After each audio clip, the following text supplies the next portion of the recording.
தலைப்பு: வரதட்சணையா, கௌரவமான திருமணமா, அல்லது சட்டபூர்வமான வியாபாரமா? அனைவருக்கும் வணக்கம்.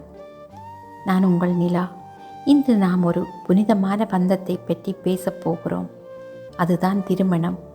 ஆனால் அந்த புனிதமான பந்தத்திற்குள் வரதட்சணை என்று ஒரு விஷயம் நுழையும் போது அது கல்யாண மண்டபத்தை ஒரு கமிஷன் மண்டபமாக மாற்றுகிறது. பலர் சொல்கிறார்கள், பிள்ளைகள் ஆரம்பத்தில் கஷ்டப்படக்கூடாது, அவர்களுக்கு ஒரு பிடிமானம் வேண்டும், அதற்காகத்தான் பெண் வீட்டார் பணம் தருகிறார்கள் என்று. கேட்க நன்றாகத்தான் இருக்கிறது. ஆனால் யோசித்து பாருங்கள், தன் மகளை 20 வருடங்கள் படிக்க வைத்து ஆளாக்கி இன்னொருவர் வீட்டிற்கு அனுப்பி வைக்கும் அந்த பெற்றோருக்கு இல்லாத கஷ்டமா? திடீரென புது வாழ்க்கை தொடங்கும் ஒரு ஆணுக்கும் பெண்ணுக்கும் வந்துவிடப் போகிறது.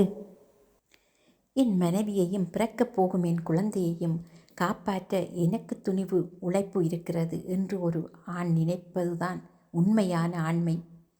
அதை விட்டுட்டு மாமனார் தருவார் பணத்தில் பைக் வாங்குவதும் அவர் போடும் நகையில் மிதப்பதும் கௌரவமா?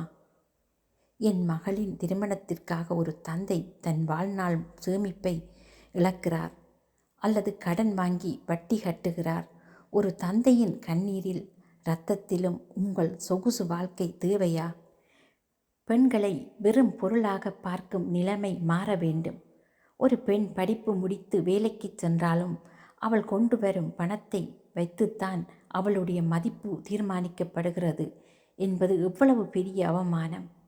வரதட்சணை என்பது அன்பளிப்பு அல்லது ஒரு பெண்ணின் சுயமரியாதையை விலை பேசும் செயல். சமூகத்திற்கு ஒரு வேண்டுகோள். நண்பர்களே, மாற்றம் நம்மிடத்திலிருந்து தான் தொடங்க வேண்டும். பெற்றோர்களே, உங்கள் மகளுக்கு நகையை சேர்த்து வைப்பதை விட அவளுக்கு தன்னம்பிக்கையையும் கல்வியையும் கொடுங்கள். இளைஞர்களே, நான் ஒரு ரூபாய் கூட வரதட்சணை வாங்காமல் திருமணம் செய்வேன் என்று உறுதியெடுங்கள். அதுதான் உங்கள் பெற்றோர் உங்களை வளர்த்த வளர்ப்பிற்கு நீங்கள் தரும் மரியாதை. திருமணம் என்பது 2 இதயங்கள் இணையும் விழா. அங்கே பணம் பெட்டிகளுக்கு வேலை இருக்கக்கூடாது.